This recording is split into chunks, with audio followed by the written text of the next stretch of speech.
जोहार दोस्तों, मैं अंजलि आप सबों का स्टडी विथ अंजलि में स्वागत करती हूँ। आज मैं आप सबों के लिए लेकर के आई हूँ झारखंड पात्रता परीक्षा से संबंधित वैसे वस्तुनिष्ठ प्रश्नों को जो कि लगातार ही एग्जाम में पूछे जाते हैं। आपसे रिक्वेस्ट है कि यदि मेरा यह प्रयास आपके स्टडी में हेल्प कर रहा है तो आप अवश्य इसे लाइक करें और अपने फ्रेंड में शेयर करें और स्टडी विथ अंजलि चैनल को सब्सक्राइब करना ना भूलें। तो चलिए हम लोग अपने पहले प्रश्न की ओर जाएंगे। पहला प्रश्न है, विकास दिशा सिद्धांत के अनुसार विकास होता है। विकास दिशा सिद्धांत के अनुसार विकास होता है। इसका राइट आंसर हो जाएगा ए, सिर से पैर की दिशा में। ए, सिर से पैर की दिशा में। हम लोग दूसरे प्रश्न की ओर जाएंगे। दूसरा प्रश्न है, किशोरावस्था की विशेषता नहीं है। किशोरावस्था की विशेषता नहीं है। इसका राइट आंसर हो जाएगा डी, ईश्वर में पूर्ण विश्वास। किशोरावस्था की विशेषता नहीं है, क्या है? ईश्वर में पूर्ण विश्वास। अब हम लोग तीसरे प्रश्न की ओर जाएंगे। हमारा तीसरा प्रश्न है, शैशवावस्था में शिक्षा का स्वरूप होना चाहिए। शैशवावस्था में शिक्षा का स्वरूप होना चाहिए। तो एक शैशवावस्था में शिक्षा का स्वरूप क्या होना चाहिए, कौन कौन गुण होने चाहिए, क्या क्या होना चाहिए, ये चीज इसमें दिया गया है। तो ये होगा, राइट आंसर हो जाएगा डी, माने उपरोक्त सभी गुण होने चाहिए। शिशु की शिक्षा में प्रेम और स्नेह भी होना चाहिए, दंड तथा कठोर अनुशासन नहीं होना चाहिए, शिक्षा खेल पर आधारित होनी चाहिए ताकि बच्चे पढ़ते हैं उसको पढ़ाई में रुचि आए। अब हम लोग प्रश्न संख्या 4 को देखेंगे। प्रश्न संख्या 4, अधिगम के लिए निम्न में से कौन सी धारणा उपयुक्त है। अधिगम के लिए निम्न में कौन सी धारणा उपयुक्त है? तो यहाँ क्या होगा राइट आंसर? सी, योग्यता सुधार्य है। योग्यता सुधार्य है।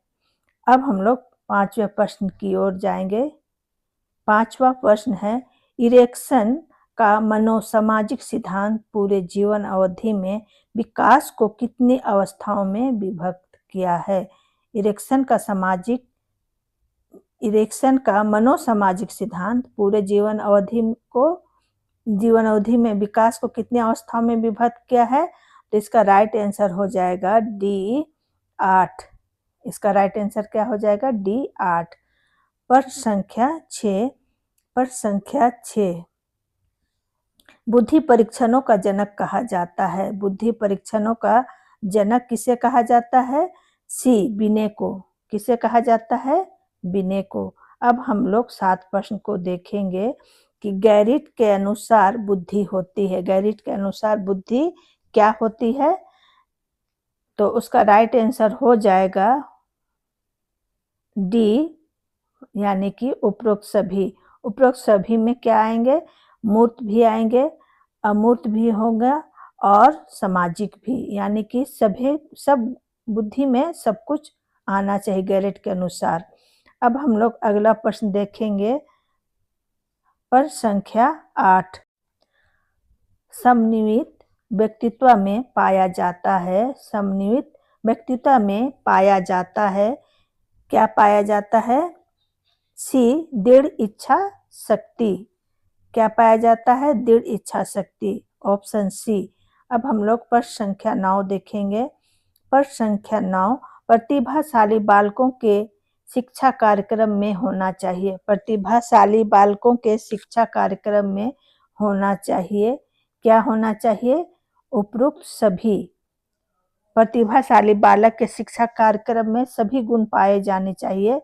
जैसे कार्यक्रम होना चाहिए जैसे कि कक्षोन्नति, बी है विशिष्ट पाठ्यक्रम और सी है पाठ्यक्रम सागामी क्रियाएं। तो इसका आंसर हो जाएगा, राइट आंसर हो जाएगा उपरोक्त सभी। प्रश्न संख्या 10, प्रश्न संख्या 10, मंद अधिगामी बालकों की पहचान का मानदंड है। मंद अधिगामी बालकों की पहचान का मानदंड है। तो इसका राइट आंसर हो जाएगा 10 का राइट आंसर होगा मंद अधिगामी बालकों की पहचान का मानदंड क्या होना चाहिए? शैक्षणिक उपलब्धि और मानसिक स्तर। तो ए और बी दोनों होना चाहिए। यह है किसमें? ऑप्शन सी में। तो इसका राइट आंसर हो जाएगा ऑप्शन सी, शैक्षणिक उपलब्धियां और मानसिक स्तर। अब हम लोग अगले प्रश्न की ओर जाएंगे। अगला प्रश्न है 11। मानसिक स्वास्थ्य विज्ञान का विषय क्षेत्र है। मानसिक स्वास्थ्य विज्ञान का विषय क्षेत्र है। इसका राइट आंसर क्या होगा? इसका राइट आंसर हो जाएगा उपरोक्त सभी, यानी कि मानसिक रोगों को दूर करने के उपायों का अध्ययन। बी में है मानसिक रोगों का निदान करने के उपायों का अध्ययन, और सी में है मानसिक रोगों के रोकथाम के उपायों का अध्ययन। मानसिक स्वास्थ्य विज्ञान में किसका किसका अध्ययन किया जाता है या विषय क्षेत्र क्या है? यानी कि उपरोक्त सभी, ऑप्शन डी। अब हम आगे देखेंगे प्रश्न संख्या 12। संघर्ष से बचने के उपाय हैं। संघर्ष से बचने के उपाय हैं। संघर्ष से बचने के उपाय हैं। तो 12 का हो जाएगा, इसमें भी ऑप्शन डी ही होगा।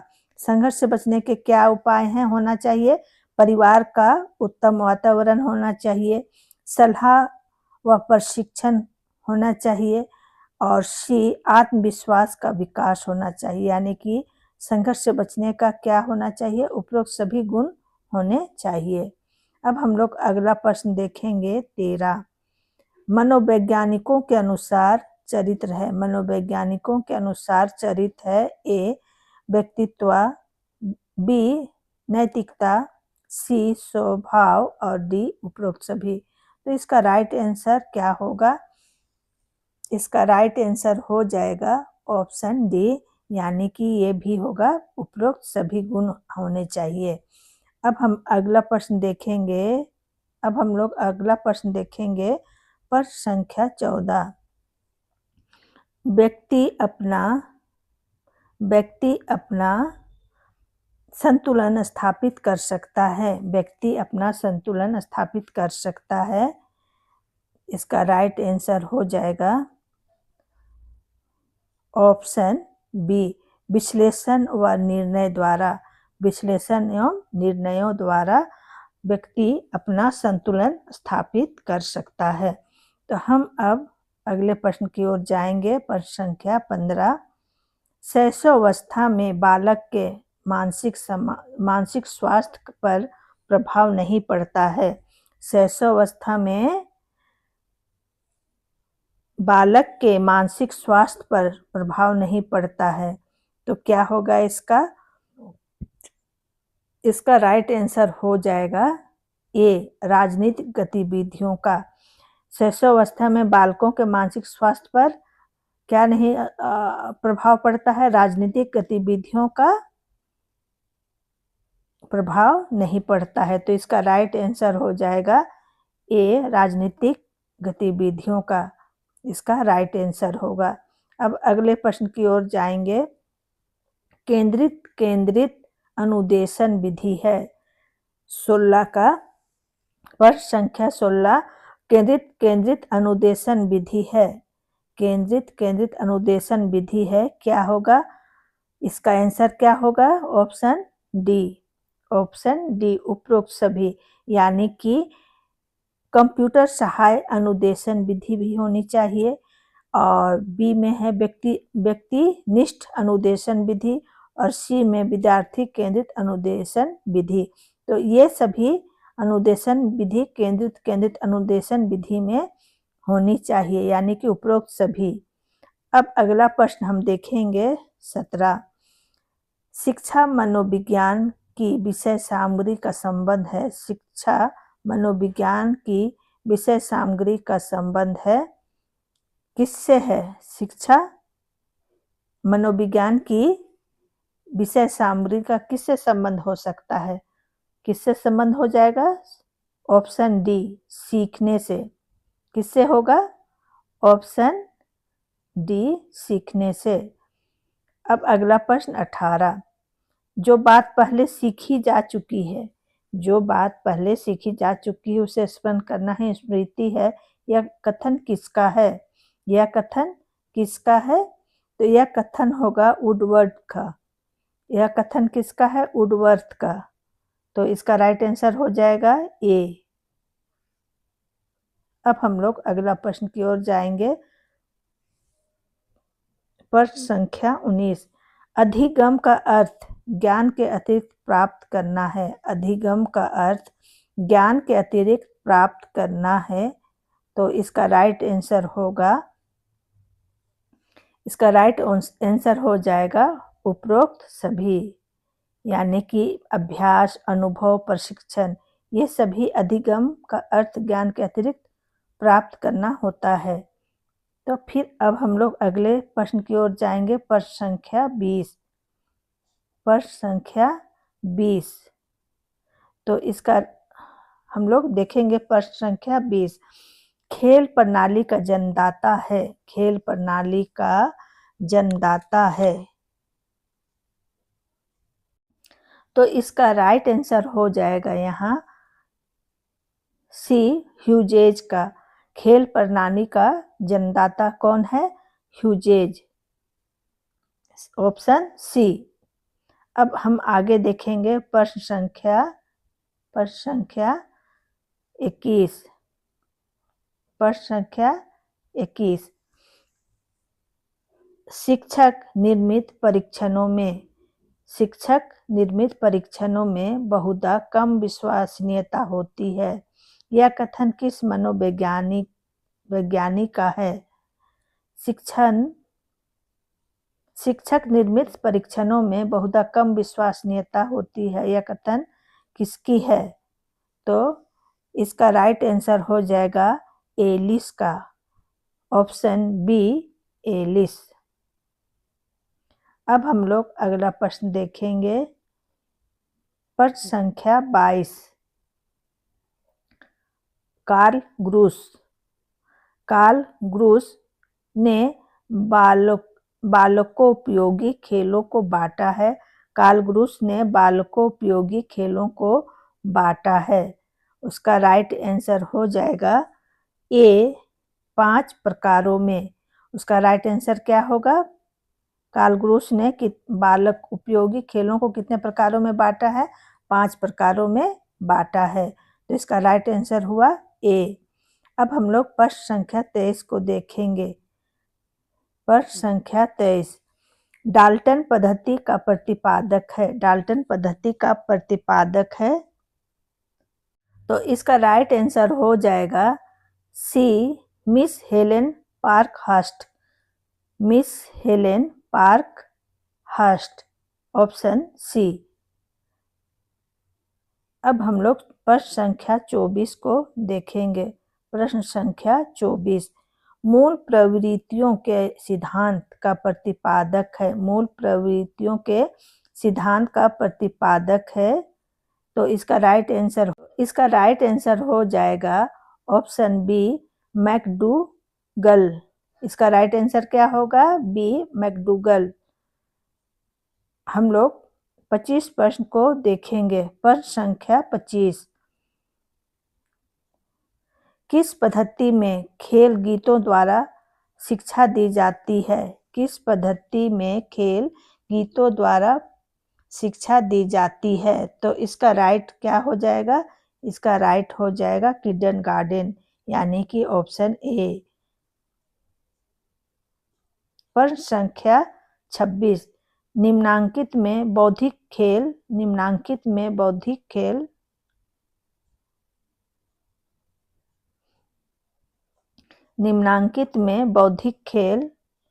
नहीं है। निम्नांकित में बौद्धिक खेल नहीं है। क्या होगा इसका राइट आंसर? इसका राइट आंसर हो जाएगा ऑप्शन डी, आंख मिचौनी।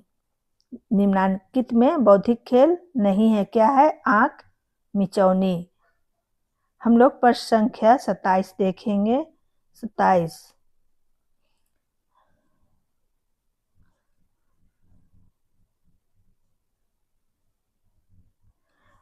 असमायोजन। प्रश्न संख्या 27। असमायोजन व्यक्ति और उसके वातावरण में असंतुलन, असमायोजन व्यक्ति और उसके वातावरण में असंतुलन का उल्लेख करता है। यह कथन किसका है? असमायोजन व्यक्ति और उसके वातावरण में असंतुलन का उल्लेख करता है, यह कथन किसका है? तो इसका राइट आंसर हो जाएगा सी, गेट्स व अन्य। क्या होगा? गेट्स व अन्य। अब हम लोग 28 प्रश्न को देखेंगे। व्यक्तित्व का मनोविश्लेषणवादी विचार दिया। व्यक्तित्व का मनोविश्लेषणवादी विचार दिया। तो इसका राइट आंसर हो जाएगा 28 का ए, फ्रायड। ए, फ्रायड ने। अब 29 प्रश्न देखेंगे। 29 प्रश्न। प्रश्न संख्या 29 प्रश्न संख्या 29। A survey of the education of gifted children। A survey of the education of gifted children नामक पुस्तक के लेखक कौन है? तो इसके लेखक कौन है? तो इसका राइट आंसर हो जाएगा option A, having hurst. Having hurst. तो इसका राइट आंसर क्या होगा? ए। अब हम लोग प्रश्न संख्या 30 को जाएंगे। प्रश्न संख्या 30। सीखने की मनोवैज्ञानिक कारक है। सीखने की मनोवैज्ञानिक कारक है। तो इसका राइट आंसर क्या होना चाहिए? इसका राइट आंसर होगा प्रेरणा, प्रेरणा एवं रुचि। सीखने की मनोवैज्ञानिक कारक है प्रेरणा एवं रुचि। ए इसका राइट आंसर होगा। तो दोस्तों, हमने यहाँ आप सबों से अपने चैनल के माध्यम से झारखंड पात्रता परीक्षा से संबंधित वैसे प्रश्नों को लेकर के आई थी जो कि एग्जाम में लगातार ही पूछे जाते हैं। तो आपसे रिक्वेस्ट है कि यदि आपको यह मेरा पढ़ाने का तरीका या प्रश्नों को जो चयन करने का तरीका यदि पसंद आता है तो आपसे रिक्वेस्ट है कि आप मेरे चैनल को लाइक, शेयर एंड सब्सक्राइब अवश्य ही करें। धन्यवाद।